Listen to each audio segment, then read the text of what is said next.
Okay, so welcome to Facebook evaluations for the Ravel Orchestration Challenge, Part I.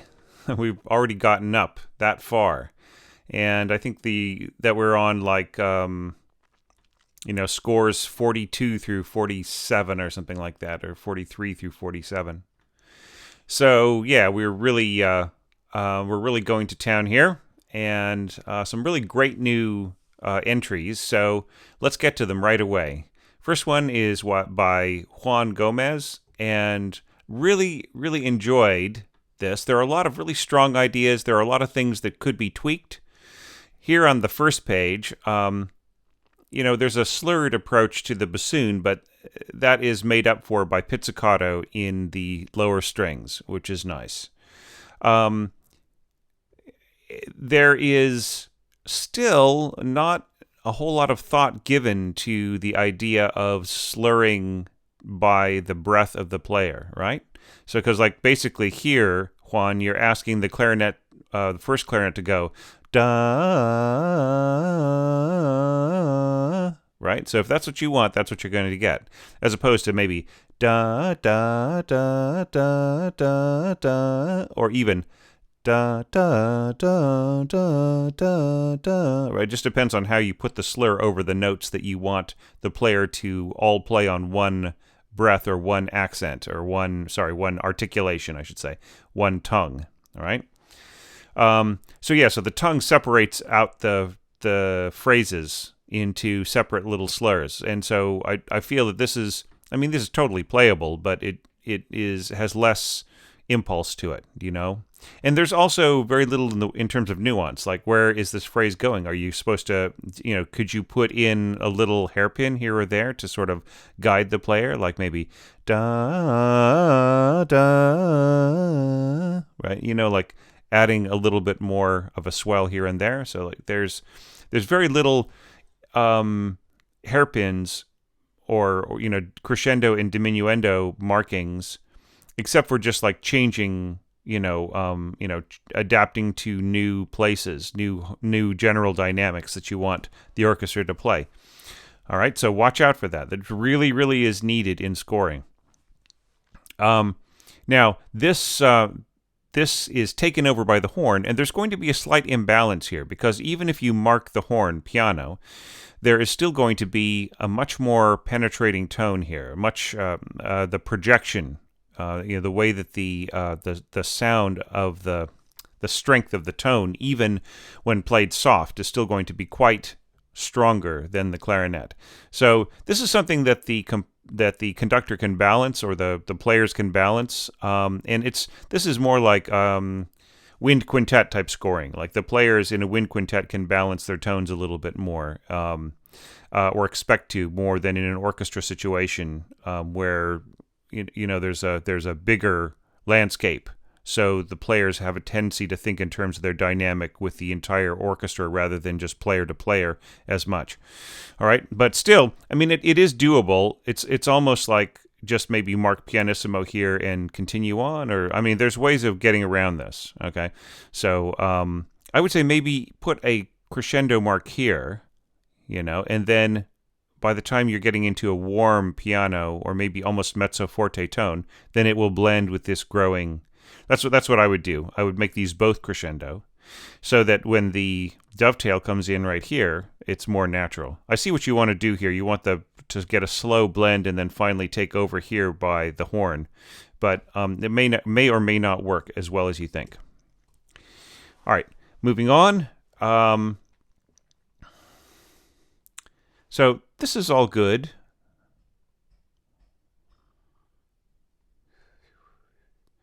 Okay, and then you've got English horn and clarinet taking over on the same line. Now this is going to be a very phased sound. Do you know what I mean? It's going to sound almost wind band like, with both of the players playing on the same tone. Check out the end of my the end of my Rachmaninoff orchestration lesson that I just posted yesterday. And that will show you, there's a wandering oboe line that comes down and is joined by clarinet. and you can just really hear like a sort of a slight buzzing sound because the two players are not quite, they could just never quite play exactly in tune with each other, exactly with the same kind of feel. So you get this sort of slight separation between the two sounds, and that's what you're going to get here because you don't have any strings to sort of help blend the tone between the two players. Okay, so just warning you, I would say just take one or the other. Probably English horn will make a better dovetail with the regular brass horn part. Sorry. Okay, so why do we have harp plucking and pizzicato cellos and slurred bass clarinet? Right? Why wouldn't you want to go staccato? Boop, boop, boop, boop. You know what I mean? To match the twing, twing, twing, twing. Right? That would just seem to me to make more sense. Now, if you want to slur the violas and slur the clarinets with this same thing, then that's great. But how come they don't have the same? How come they don't have the same duration? It's a little strange. They can have the same duration. It's fine. Yeah. And here you've got doubling with the strings and the flutes. Now, the flutes are pretty much just going to be a slight color added to the strings. The strings will completely dominate here. The flutes will be hard to hear. If they were marked up a little, maybe piano, and this was pianissimo, then you would get a more colorful blend. You have to understand that the second flute part is really in the basement there, and it will be hard to hear it. I mean, if you wanted this to be like a stronger blend, it would be better on clarinets, frankly speaking, if you wanted this to be a nice, even, round tone. But as you've got it now, it actually isn't too bad. I caution against clarinets I caution against flutes being scored too low, but in this case, it's not too bad. Now, look at this. Bowing. Da, da, da, da, da, da. Why not the same thing for the flutes? Right? Just make the tonguing match the bowing. Right? And you just get a much more even sounding line. I mean, it's all playable, as I said, and it's not quite as hugely long as some other arrangements I've seen. But I'm still not really seeing a lot of thought here given to the way that these lines would be played by winds and brass. That there are places where the players might want to tongue instead of just slurring. Yeah, they're just really long slurs without a lot, like this has got some really great thought put into it. The strings are really, you really did think about how you wanted all of these lines to connect, and there's some great ideas coming up, by the way. Yeah, so you've got English horn and flute. Interesting, not a lot of people have scored this as an octave, right? And that is an interesting idea. And I like the variation between functions here in the support, with this little back and forth tremolo. That's nice. Now, this was what I was talking about. Punta d'arco, you're sort of almost bouncing. You could almost mark this saltando or saltato, just have this, this sort of kind of, have a more like a bouncy kind of idea as you do soltato. Okay, now what you want here is a single straight line. That's really what players prefer nowadays, rather than the curvy or the wavy line. The wavy line is used in some scores, but really, people want to see what this is. Is this a glissando, or what is it? So it's better just to mark a straight line with no wavy character to it. Okay, because sometimes contemporary composers will say, well, this wavy line means this particular thing that you're supposed to wiggle as you go up, or you're supposed to sort of make a trill-like thing as you go up. So if you just put a straight line, that's beyond all doubt. Straight line, and maybe write gliss over the first one, and then the rest of them are all just going to be taken as gliss. Okay. Anyways, neat idea the way that this works. Okay.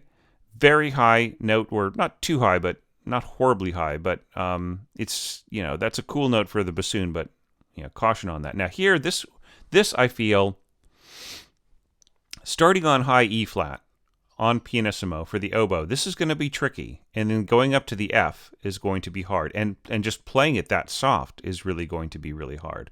You should check out my stratospheric oboe solos orchestration tip on my channel. And it'll talk about the difficulties that oboists have in playing extremely high solos like this. It's not really the best note. It's going to sound extremely pinched up there. And it's a neat idea, I have to say. I mean, this is just much more natural to flute, and this more natural to oboes. So you've reversed it a little bit, and you've sent that oboist a challenge. I mean, I remember working with some concert players and in a semi-pro orchestra, and I scored something similar to this, and the player told me afterwards, is like, I haven't played an F since university. And this guy was actually a band teacher and a very good oboist, and played with a lot of chamber stuff, but he really rarely got stuff as high as this. So watch what you're asking there. Okay, it's possible, but it's going to be a lot of work for the oboist. And once again, right here, I think, look, if this is the slur for the clarinet, then you need something similar for your English horn. I mean, I think that this needs to be a little bit more coherent in terms of how the slurring is done. Okay. All right, and then here's the big payoff. This is actually fairly well scored. I don't have a whole lot of comments for it. Let's just jump ahead to here. This is good in the fact that you have got support all the way through, except for on the very, very top note of the violins. The very top violin line is not supported by that melody, right? Instead, you've got the flutes playing that little middle counter melody, and it might be a way of overemphasizing this counter melody right underneath the first violins. This is something where I would probably switch them, have the flutes playing this, basically doubling the first and second violin parts, and have the oboes playing this counter melody walk down. You also have to understand that when you are stacking clarinets and flutes in octaves, you get a very pungent sound, a very organ-like sound. Whereas if you have double reeds in there, it breaks that up a little bit. But adding double reeds to the strings adds for extremely solid romantic sound. And then, and okay, so why do the clarinets and the bassoon have to be slurred here, right? Because, you're basically asking them to go, ba, and here, dun, dun, dun, dun. There's emphasis here to this bass part, and here you're just taking it all away by putting slurs on it. Don't assume slurs, right? Oh, look at this. Beautifully, nicely slurred. Okay, this should have been throughout your whole piece. Look, you did the slurs here. You should have done that here, right? Dun, dun, dun, dun, dun. It's just so much better. Okay, all right. Now, here, everything is cooling down. If you come in with fortissimo on this trumpet solo, then it's just going to blast. There's no diminuendo here at all. Well, okay, diminuendo marked here. It's very hard to read at this size. Yeah, so okay, so that's all well and good, but you should really delineate what that is, and you should cool it down right away so that by the time the player gets to about maybe here, it's more like mezzo forte or forte. You should actually just start forte. And, this will just cut right through. If you are playing fortissimo, it's going to be enormous. Okay. Yeah. And, cool down is all right. I did like these contrasts. They're very nice. Okay. No problems. And, and this was all nicely done as well. So far, there are not that many people who are holding on to the chord as the piano does, and then adding the last little chord afterwards. Most people are taking this particular strategy, which is basically to go all the way to the top, then rest, and then play the final chord. Okay, so I actually prefer the other way, but I guess it's all right. And yeah, then you got that big slur all the way down to concert D flat. All right. So look, this was a very cool score to read. Very fitting to start with this one, and I really enjoyed it, Juan. And some good work. There's a lot of tweaking that would need to go into this, I think, to make it into a permanent score. But yeah, I really enjoyed it. Thanks very much. Our next score is by Robert, and Robert, I really enjoyed reading this just now. Now it's deceptively simple. Like we just looked at a score with a much bigger layout, and you might think, well, oh, gee, this is by comparison, this maybe this is a more basic orchestration, but no, it is simple and very effective. Now there are some things that you could fix about it, like for instance, I mean, this dovetailing back and forth between the firsts and the seconds is probably going to end up being more distracting in practice than in concept, right? On your playback, it's going to sound, it's probably going to sound more than acceptable, but in terms of this. When you have an actual orchestra, you're going to feel the jump just in terms of the distance between the players, especially if you have like violins on the right, or first violins on the right, second violins on the left. I'm thinking of the stage. If you have first violins on the left and seconds on the right, it might be less. It might not dovetail quite as effectively in a semi-pro situation. But I mean, it kind of does work, and I do like the support that you've got here. It's bum bum bum, right? There's the whole idea here, and then you've got this little teeny bit of harmony from below.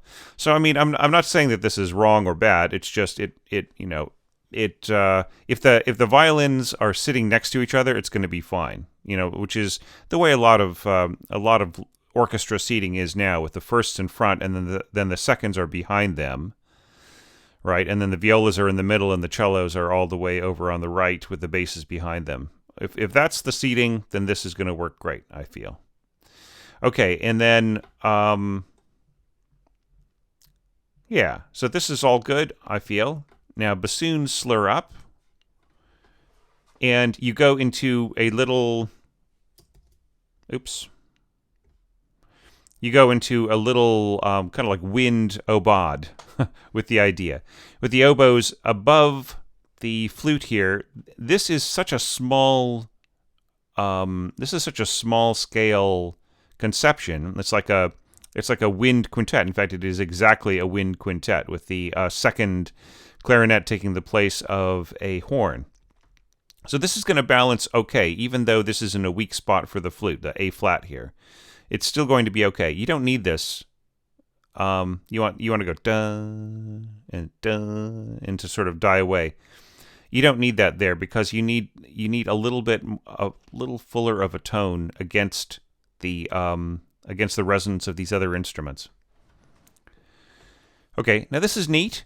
Piano to mezzo piano is not really that. It's almost not even worth mentioning. It's better just to go piano crescendo into this, and then crescendo into mezzo forte. I think that works better. Trying to avoid too much mezzo piano scoring. Yeah, and this actually all works pretty good. My preference here would be for staccato bassoon, as I've mentioned in other scores, because you want the impulse more, as opposed to just da da. You just get much better bounce. Bum bum bum bum bum. It's probably what's going to work a little bit better. Okay, so and then you're trading off sections while holding this clarinet. Now, what's going to happen here is, I feel it's all going to work pretty well, but that the clarinet should be marked down even further in dynamic. If this is P, the clarinet should be pianissimo, because if it gets too strong, then especially without vibrato, it's going to almost be like like an electronic tone, kind of cutting through and just going on and on and on while everybody else is doing their thing. This pedal tone here. That's just kind of the feeling I get with the clarinet tone in Chalumeau register. Okay, this is very nice. I like this. This is very cool. You could have easily spread this across. You could have given the bottom part of this divisi to the violas, and then you could have scored this as double stops, or not double stops, but divisi intervals for the seconds, if you had wanted to, right? And that would just spread it across more sections and get a little more secure tone than making it so small. But you'll get an intimate sound with this much divisi. Okay, and I like the fact that you're thinking about slurring in the and about bowing. Some of these bows are a little too long, like dun da, But this is nice, dun da da dun da da. Yeah, see, so like try to make them kind of uniform. I like this, dun da da da da. I think that's really, really neat. See that you could have matched the same thing here as here, right? I just feel it's weaker without some kind of pulse on the beginning of this bar. Okay. Yeah, and then just growing bigger. Second violin's doing octaves. It's just stronger just to have the first violin in there and not to worry too much about jumping back and forth between players or giving one more of an opportunity than the other. Yeah, and this is nice. This is a very classical sound with the winds playing harmony, flute on top, doubling. Now, just a little mention here. You don't have to say first, second. Say 1, 2, right? Say 1 and 2. Don't say first because, in some languages that doesn't make sense, right? So yeah, just write the numbers and not the ST and the ND. Okay, you get to the appassionato finally, and this is nice because you do kind of a split in each instrument, doing different functions in the winds, which of course you have such a small orchestra. You just have doubled winds and strings, and it works great. And this is nice with the seconds, right? So this is really going to be cohesive in here, this scoring. I like that. Okay, and yeah, and then nice little clarinet solo, answered by bassoons going back between oboes. It's a nice contrast. And okay, so da da. Why mezzo piano? Da. It's supposed to be a contrast, right? So you're going from lukewarm to cool, not lukewarm to cold, right? There's so much less of a contrast when you stick a mezzo piano on there, right?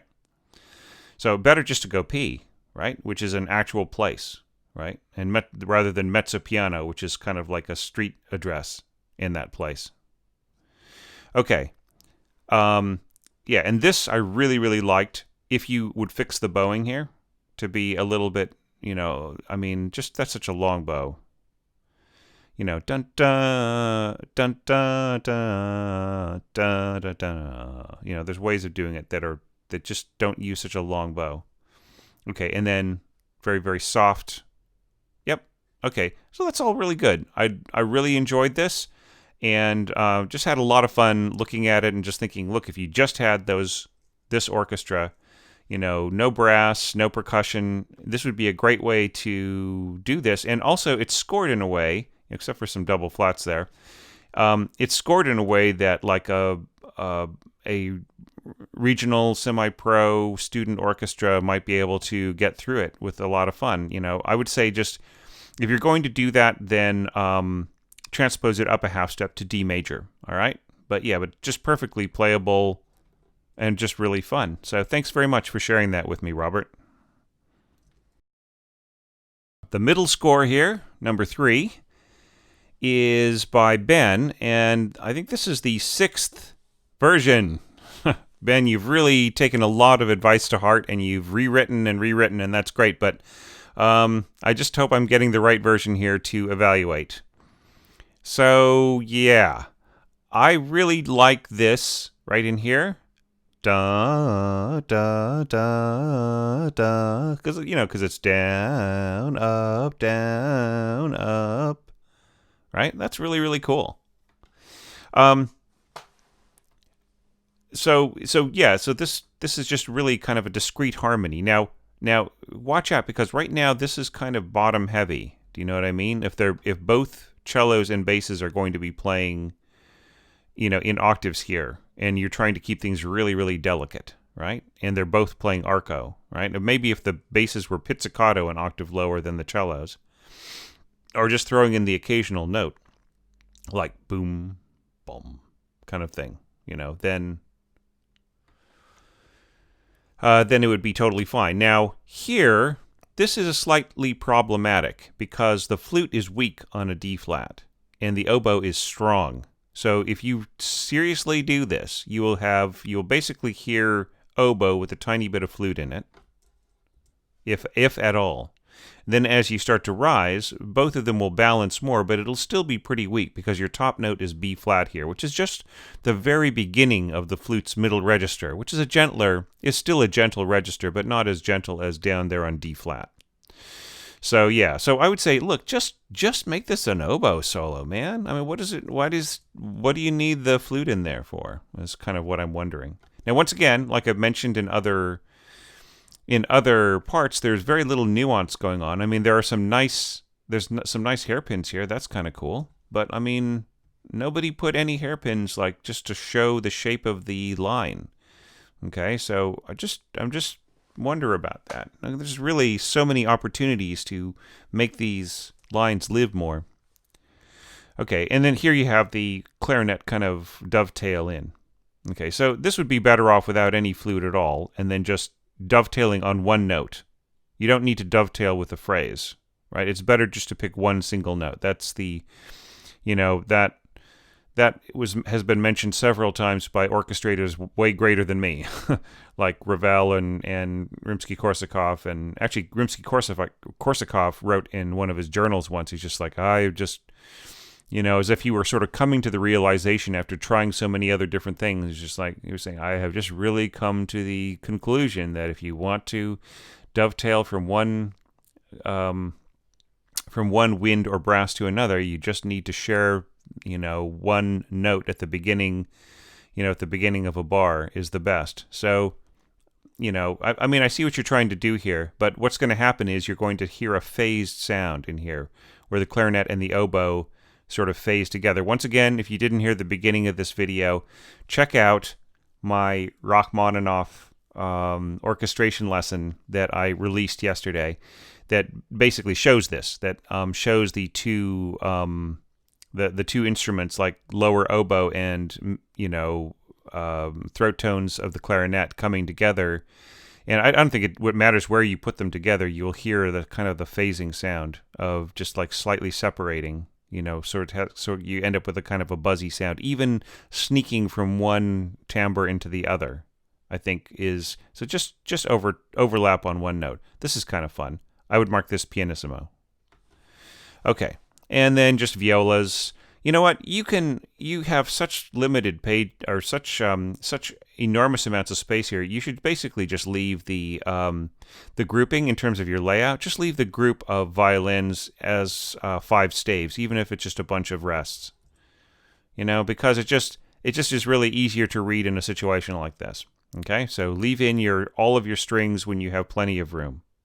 If you were trying to fit all of this onto one page, that would be different. But here you don't really need to bother with cutting out everything. In fact, yeah, okay. Yeah, so just to point out to everybody who's watching along, this is single winds and one horn. So it's basically a wind quintet with a few percussion instruments and strings. Okay, so so just Mark Tree jingling in the background here. So I think it works out really, really well here. Somebody was complaining about marked tree in the Facebook group. I think this is, look, this is really, really soft, and there's just a tings here with the triangle. I think it's just kind of like, rustling in the breeze, and it's really nice with the flute coming in. See, so right here, this is all the more reason why you should not have flute here, because you want a unique timbre here in your solo. And then here, flute coming in with the little jingly cymbals, or jingly percussion. That is going to be something new, right? So why show your hand so early? Then people say, oh yeah, there's that flute again, right? But here, if you proportion it and just get rid of the flute here, then it's a new sound, and people would go, ah, what a nice sound. This would be a good opportunity for harp as well, to add like if you had added a harp part and had some harmonics and stuff. Okay, and this is perfectly charming. This support here in the middle by the middle strings and the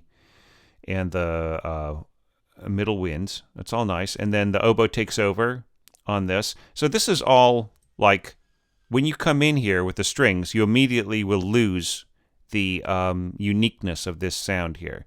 And since you're kind of stopping the marked tree and you're going over to finger cymbals and you just have a little bit of ting here on the triangle, it's okay, right? But just, you will lose the uniqueness of the sound. Here is, actually, you could just keep going to this B flat with the flute. You don't need to throw in the oboe there, right? Because this actually is counterintuitive. You want things to cool down as you go down, right? So it's a softer dynamic. And when you change over to another timbre, this is actually one that is warmer as it goes down, right? So the oboist will have to control a little. It's not a big deal, but it just is, it's suddenly it's this beautiful, cool sound with these two instruments doubling, and then you get to hear, and all of a sudden the line is warm. So this is perfectly fine, but it's too loud, right? This should be like P or pianissimo even. Okay, and this is great.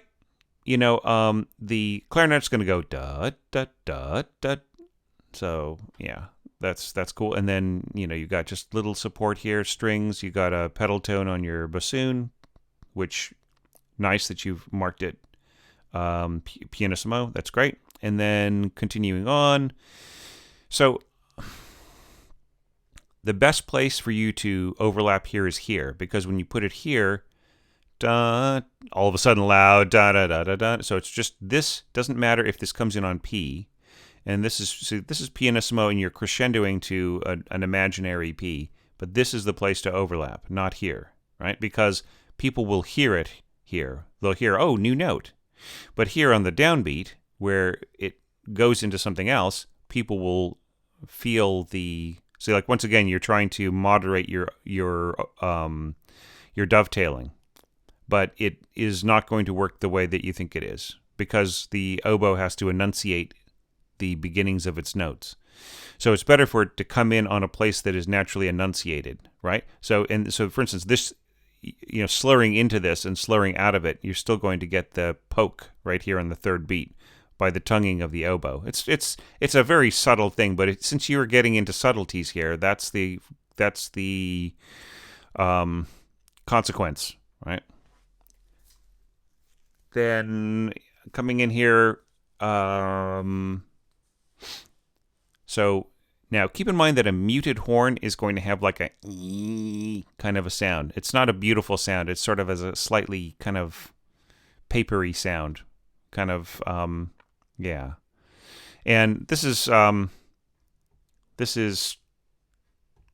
C, horn in C, and yeah. So I'm thinking like that is actually written F. Okay, that makes sense. It's like I'm trying to transposing it back to where it should be if it was written. I'm just thinking of what that would look like, and then it makes sense to me because I think of it as concert B flat when I read it as F. So yeah, so that is perfectly fine of a note to play pianissimo with no mute on it at all, if you wanted, right? So putting a mute on it just makes it very kind of have a kind of a very kind of brittle, kind of nasal sound, right? So if that's what you want, that's what you're gonna get. But flute above, that's kind of nice. And here it gets really low. So things would have to be very soft here. Okay? If you really want to pull this off, if everybody's sort of playing around mezzo piano here, the flute would have to be marked up to forte to make it through to the end of this. Okay, and it's just going to be very breathy and quavery down here. This is really, once it gets down there to that D flat and E flat, it's really more of a clarinet line or an oboe line if the dynamic is louder. This is neat coming out of there. This is perfectly fine for this is neat. Flute to oboe to clarinet, keeping in mind that this would have to be pretty darn loud, right? And you have not marked what the entrance dynamic is here. What is it? And why do you have a slur here and separate notes here, right? So do you really want the violins to go da da da da da da and the oboe to go da, right? Okay. See here we're kind of losing some of the okay. So overall the slurring for the winds was pretty long and not very precisely shaped, not very, just like, for instance, like you can accent in the middle of a slur, but it's, it is kind of easier to get a nice tone by actually tonguing the accent. Just much crisper, especially with a clarinet. Okay. All right, now let's jump to the Appassionata section. Okay, octaves in flute and clarinet, and that is doubling the violas and the firsts. Okay, then you've got the oboe in the middle with the second violin. So I see it's like really a budget orchestra. So you're just like, if you have like only one player per part in your winds, then you just really have to do these kinds of things. And that is a very realistic thing. Once again, this is a piece that could be played by a very small orchestra, and that's really cool. So oboe below and tremolo violins, second violins above, doing the counter melody. That's all great for this size orchestra.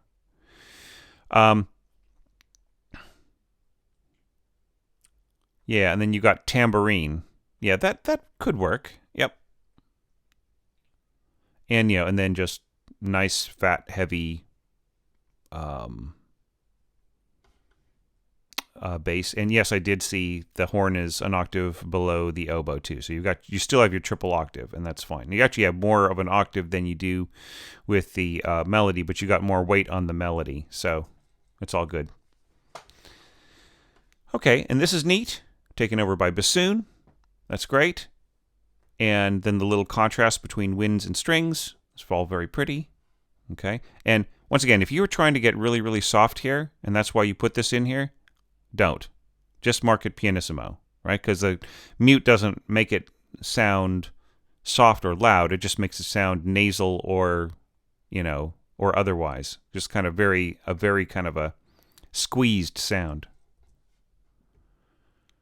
And especially here, like you were asking, yeah, okay, so that's 4 bars. It should be okay. And this is really going to be completely dominated by the horn.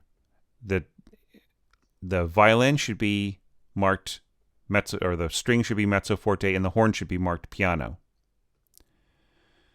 And this is nice. I like the contrast between. Yeah. Okay, and just, we're seeing a lot of these trade-offs. Clarinet to horn to bassoon. This is actually kind of a nice exchange of colors because they can be more gradual. Okay? And yeah, and then this is all fine. Okay, with a little triangle ting at the end. So yeah, so the only thing, about triangle, just try not to overdo it too much, I like the cymbal part in here. That's neat. So yeah, so good work. I really enjoyed this, Ben. And what I suggest is take whatever advice I've got, if that appeals to you, and anything else that anybody else has mentioned, and then make your final version and then move on to other things, because your energy and your growing craft is something that deserves to be challenged by, more and better things, and don't get stuck on this at all right? Okay, so great work, and I really like the real economy of everything and the way that you worked around it to find solutions instead of just adding more voices. Great idea. So thanks, and I will move on to the next score. With Christian's score here, we're moving back to a bit bigger of a group. Not actually that big, it's just that the score has been spread out a bit with separate lines for each part, which is something I had actually originally mentioned. Look, I kind of would prefer to stay away from really sprawling scores because it makes the staff size very small on the screen. Now, this isn't too bad, so I'm not going to complain about it. But generally speaking, this could have been scored just on two parts on a staff for these winds and for the horns. And it wouldn't have taken anything away from it, and it would have made the whole thing much more readable, and the staff size would be bigger, and it would be easier for everybody to see on the screen. So just a thought with these challenges. Try not to score huge sweeping orchestral things unless you really have to. With this, moving on to the string parts, there's some really interesting approaches to slurring later on in the piece. Here, though, you're kind of just doing one slur per bar or per 2 bars, and it doesn't really quite seem like that's all that functional. So down, up, it would be better to have like a bowing pattern across 2 bars, like you may have seen or just da da da. Or just different ways of doing this, which don't have to they don't have to be uniform, but just a way of making it more of a string part, right, and less of a piano part. Okay, so trading off from violas to violin and support from clarinets and then bassoons, I think that's all really nice. I've got no problem with that. Yeah, and here when the violins get really low and they basically merge into this line with the bassoons. That's really cool. Sol G scoring and bassoons in their sort of middle tenor register make a really, really neat combination. They have this wonderful, warm, slightly hoarse sound. Okay, and then, look, why not put pizzicato here? Why slur here, right? Doesn't need to be. I mean, these rhythmic patterns really start the bar before, right? They don't really start on the beginning of the idea. Right here, you're kind of delineating the idea of just like, oh, here's where the new idea starts. Whereas if you put the pizzicato here, it's just sort of like, oh, it sort of all came together and just went on to the next thing, right? So that's what I'd recommend, is like it starts here. And yeah, so why not everybody out there in arranging land? Why not staccato, right, to match pizzicato? There's an actual articulation that some bassoonists call pizzicato articulation, which basically doesn't mean that they are plucking their bassoons, but it just means that they are mindful of the fact that they are doubling pizzicato in the lower strings. So they just match the articulation. They have a kind of a slightly plucking tonguing, right? So just like bum bum bum bum bum bum bum bum bum bum, while the cellos and who knows what else go pluck pluck pluck pluck pluck. Yeah. And, here you can just, if this is pizzicato, then you can just mark a quarter note there, because what pizzicato does is it uses the hall for its resonance. So, the player can like sort of wiggle their finger on here to try to just get the sustain to last. And that's perfectly fine. And you can leave it that way. But I rarely bother to mark, any kind of sostenuto time values unless I just really, really am trying to make the most out of that specific sound. Here it's almost a throwaway, so I would just mark quarter notes. Now, this support of the bass clarinet is slightly dodgy and slightly not dodgy. I mean, you are using the flutes and the under the clarinets, and that can be weaker, but I mean, look at Bartók. Bartók does things like that every once in a while. The trick is to have a good balance, right? This should be piano because it's a very, very weak place, especially for the second flute, right? So mark it piano, not pianissimo, and then you'll get a better balance. And then if these notes here in the bassoon are staccato, then they won't fight the flutes in here, right? If they're all staccato all the way through. Okay. Then I like the way that you go towards, you dovetail into the first oboe part. That's all very cool with the clarinets supporting underneath. Yeah, so, I mean, you have some very simple, very straightforward strategies here, and they'll work for the most part.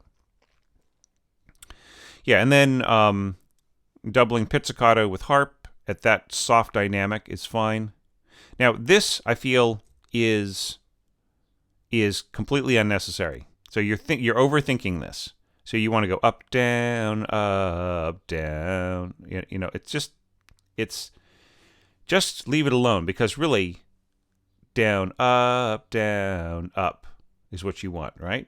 You want to slur to there. If you're really worrying about this, down, up on this third beat, down, up. That's a much more natural pattern to the bowing. And that is something you don't even need to mark, right? Don't put in the bowing markings. Just work out the bowings really rationally in terms of how the phrasing should go. Because I'll tell you something. If I were sitting in a section with my violin again, like I used to play in orchestras when I was much younger, like just little student orchestras, school orchestras and stuff like that, youth orchestras. If I were the concertmaster of that youth orchestra and I were marking this, I would basically just mark a down bow here, and then I wouldn't worry about anything else. I'd put a slur there, I'd just stick a slur there, and then I'd stick an up bow mark right here. And then everybody would just follow that, right? Because that way you get more impulse going through your line. Okay, and this was all fun. You're going to end up having a lot of weight at the end of this. 2 clarinets going towards this. They could have harmonized. Or you could have just, worked out how the second clarinet was going to do its thing a little differently. Okay, kind of cool to have your flutes and your seconds playing together. That's all very nice. And then B-flat clarinet coming in. Mezzo piano to mezzo forte is really not a thing, okay? I mean, it's like going from blah to bleh, right? Piano to mezzo forte is something. Just, yeah. And I realize you want to gradually increase everything, right? And gets gradually louder and so on and so forth. You don't have to put, I don't know, just feel that there's a better way of doing this, because players will understand what that means, but I just want people to get away from the crutch of thinking in mezzo terms, right? Now you're on the way to somewhere, so that's all good. But yeah, it makes me uncomfortable to see this. That makes me uncomfortable. Okay. And this is all good. I love this. This is really, really nice. You're getting bigger and bigger and stronger. Okay, and then this was pretty well done, I thought. This is completely unnecessary. Nobody's going to hear it. You'd be better off just doing a big glissando with your harp and then letting the harpist sort of like, just adjust her stuff, check her Facebook on her iPhone for a few bars or whatever. Okay, this is not going to be heard. And all these weird pedal changes that you're throwing there, nobody is going to hear that. There's just not enough. There's not enough volume from the harpist for this to come through. I hate to say that, but it just really is a bit of a throwaway for the harpist, and you're adding all of these difficult pedal changes for them to do that nobody's going to hear. Don't ever make your harpist work harder, than they possibly can if the part is not going to be heard, right? Make their parts worth fighting for, and make them audible. But here, in this instance, I would say, not worth the work. Yeah. So good doublings. You've got main melody in the firsts, doubled by flute, oboe, B-flat clarinet, which is pretty weighty. It's really just so much weight on the bottom of the octave. Right. And this is a little strange. Dun, da, da, da, da, da, da, da, da. Jump down. Okay, that's fine. Yeah, I sort of feel that the diminuendo kind of starts earlier than everybody is thinking, right? And then you diminuendo to mezzo piano with a horn coming in at mezzo forte. I think that horn is always so much stronger than everybody thinks that you could just mark everybody the same dynamic when you have a horn solo, and the horn solo will come through fine. Okay, this is a little fiddly, though. Mezzo piano in all the parts and mezzo forte in the horn and whatever, I almost feel like you'd be better off just going to mezzo forte with everybody and then just down to P. Okay, and this is neat. Little contrasts and this little horn thing that's going to be very effective. I would actually say pesante here with the strings if the horn is going to be playing the solo. And look, you just shouldn't do lines like this. The horn player is going to go da da dun dun dun dun dun, right? Or da da da, right? Or da da da da. Just think of different ways of doing this rather than just having a big old slur over everything. Okay, and this was very cool. Solo viola going into solo cello. I really like that ending with the pizzicato and the downward swooping bassoon staccato. And just a little chord at the end. It was really, really beautiful. So really, I just really enjoyed this a lot. And, and pretty happy with that. So thanks a lot for that score, Christian. And on to the last score for this batch. Our last score for this batch is Alex's. And this is kind of nice. This is like a really much more big scales kind of scoring, and I appreciate the fact that you did 2 on a staff. That really does help me, Alex, and it keeps your score from looking too small. Interesting that you score alto and tenor trombone here. You might be going for like a sort of an older romantic kind of aesthetic here with your scoring.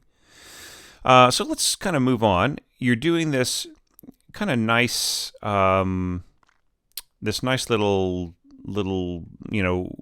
wind supported by strings on the harmony, and it will turn out way better than your playback. I listened to your playback, and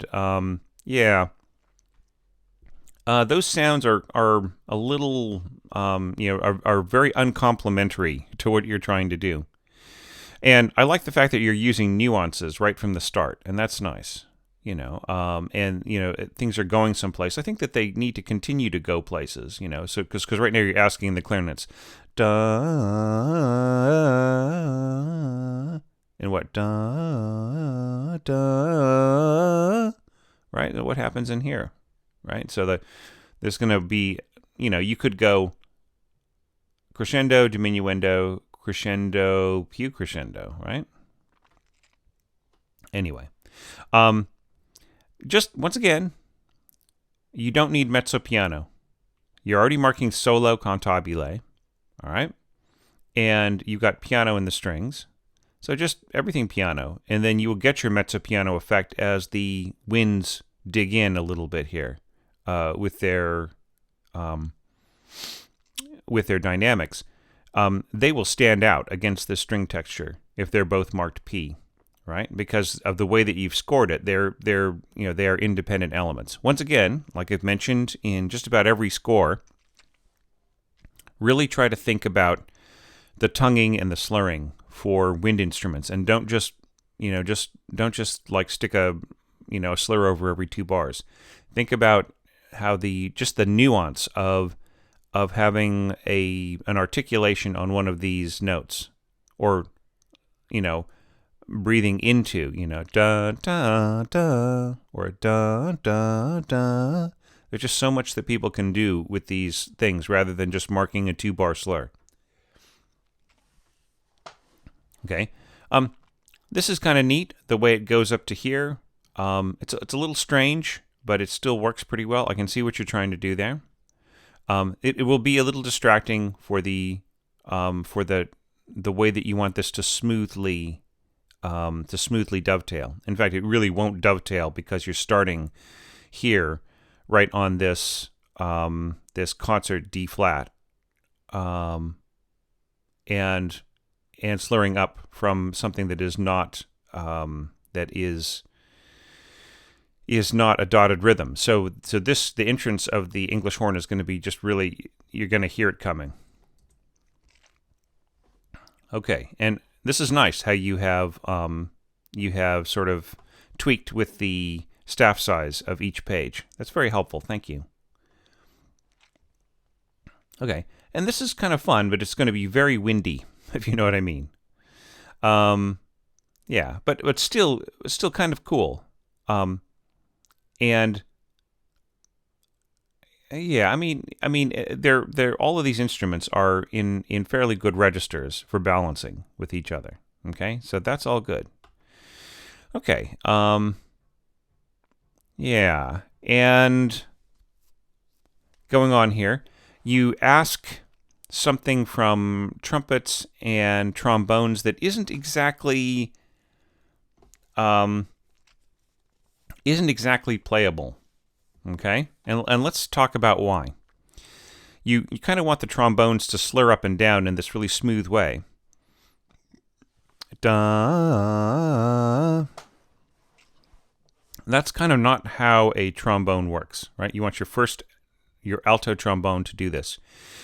If they see this, they will basically think that just means that they want me to play in a really legato way. So you might as well just say mezzo piano legato, or piano legato, right? Mezzo piano, schmezzo piano.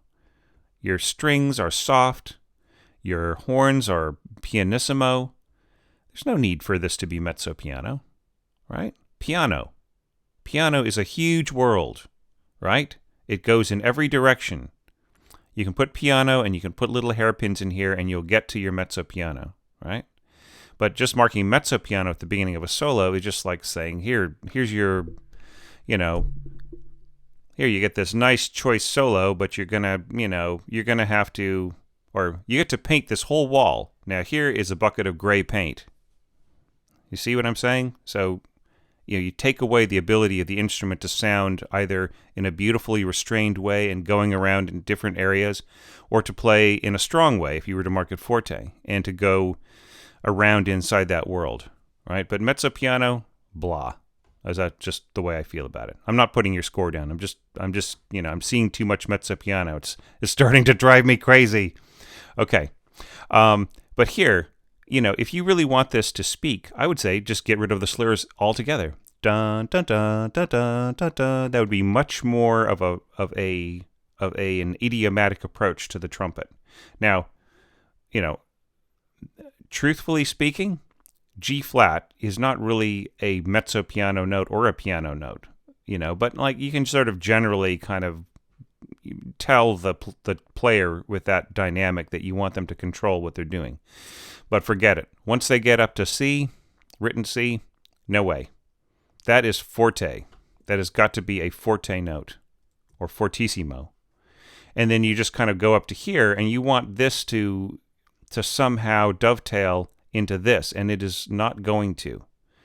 You're going to hear this big, huge, bright sound of the trumpet going up to C and then B flat, written C and B flat, which would be sounding B flat and A flat. And then these guys may come in, and they may come in with all they've got there with forte, and it's still not going to dovetail, right? You're just going to hear the blat of this very high stuff, and then going into this, and I just don't feel that is going to work. Now, this part in your playback, it sounded very, very kind of high school band-like, or not like that. Sorry, like organ-like. It sounded very organ-like, and it is going to sound organ-like. In this case, Your playback is not lying to you. You have like quadruple winds on a line up here, you know, and then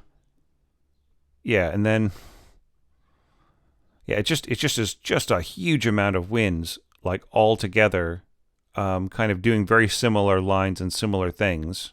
And I see you kind of want a wind chorale kind of thing happening here. If you really do want the sense of wind chorale, cut out all the A2, okay, and then lead up to it with winds instead of trumpet, or maybe drop the trumpet an octave and the trombone an octave. Just try to control this a little bit more because it's very, very very high for what you want, for your dynamics and for this dovetailing and stuff. It's not going to work the way you think it is. Also, dynamics should be consistent all the way across here, okay? And there's just too much dynamic mixing, like turning knobs. You have 4 different dynamics on this page. That's just making tons and tons of work for the conductor. It's better to score it in a way where you don't need to indicate each one separately, right? Like this. You score it in a way so that you could mark them all forte, right? Or maybe piano on some and mezzo forte on the other, but try to make it all sort of consistent. Because you have to understand, I've explained this in other videos. The English horn player sitting next to the oboist, he is not reading the oboist's part, and he's reading a mezzo forte. Now he's listening to the oboe players come in, and they're playing that A2 really high up there, and they're playing forte. And the English horn player is likely to think, wow, boy, that mezzo forte that I'm reading in my part and is probably in the other guy's part is pretty loud. Well, I'll just play loud. And what happens? You have just taken away, or the English horn player will just really stick to their mezzo forte, and the oboists next to them will think, wow, he's playing his forte kind of soft. I kind of want to match what he's doing a little bit better. And then they tone down to mezzo forte. That's actually much less likely than the first thing that I said, right? So usually people, whoever's playing the loudest, unless people really realize that they're supposed to balance their parts, which takes time in rehearsal, right? Raised hands rob rehearsal time, right? So we want to score things in a way so that they're like almost no hands go up at all, right? Okay. And this is kind of interesting. You go upwards and die out against this very, very powerful, pungent thing happening here, and then come to an end here. So I think you better mark where you're going, right? You better mark pianissimo here or something, just so that this seems to come together to be a little bit better. Okay, moving on. So now very sensible scoring here. Just, pedal tone on the clarinet, and then the horn on the same tone. You don't need to overlap by 2 bars. It's better just to have if you're handing off from one to the other, then hand off on a single beat. Like maybe have this go to a quarter beat, and then have the horn come in. If you play them both together, you'll get a blended tone. Okay. Yeah, and this is all fun. Now you don't need to mark this because it's obvious. Down, up, right? The player's going to stick an up bow in there. Down, right? Or, since the accent is on the second beat, the player will probably just scribble out all of this, and they'll just go down, up, slur, down, up, right? And then just basically do it that way, because they want to hit the accent with the bow. Down, up, right? That's kind of the way, that's a much more natural bow.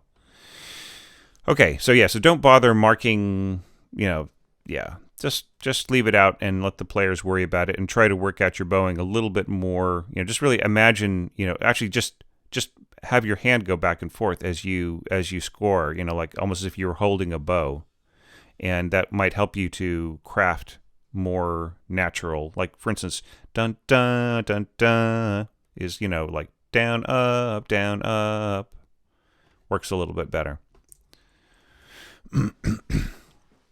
Okay, so we're building towards our climax. Okay, once again, just really hugely powerful. You have got 6 wind players on a line here. Do you really need that much firepower that early in the game? I mean, right here, we still haven't got to the Appassionata climax yet, right? And it's still just as pungent as can possibly be. Wouldn't it, could you just get the same effect that you want just with the clarinets? Yeah, it just seems like a lot of firepower. Okay, this is neat. This is a little bit more like it. Two flutes above, clarinets below, doubling this. What about the viola? Does the viola get any love in there? The cello and the viola are doubling, so it's just really a big, yeah. See, here's where I would almost think that horns would be useful, because you're just getting such a huge soaring triple octave, especially with the violas and the cellos doubling. You're getting a huge triple octave there. Yeah. And these slurs in the brass, not going to work like you think. Better to mark them as separate notes, or even as staccatos. Okay. Yeah, because they tend to sort of boop. It's you sort of get this boop kind of sound with when you try to slur a trumpet octave like that. It's almost like ripping over the octave, or over the. You don't really rip over the harmonic series, but there's just a feeling of that, kind of of things wanting to do that. Okay, and then big Appassionata climax. Now, this is just huge. You're giving it all to the winds and strings. There is no counter melody in either, right? The counter melody is given to the trumpets and horns.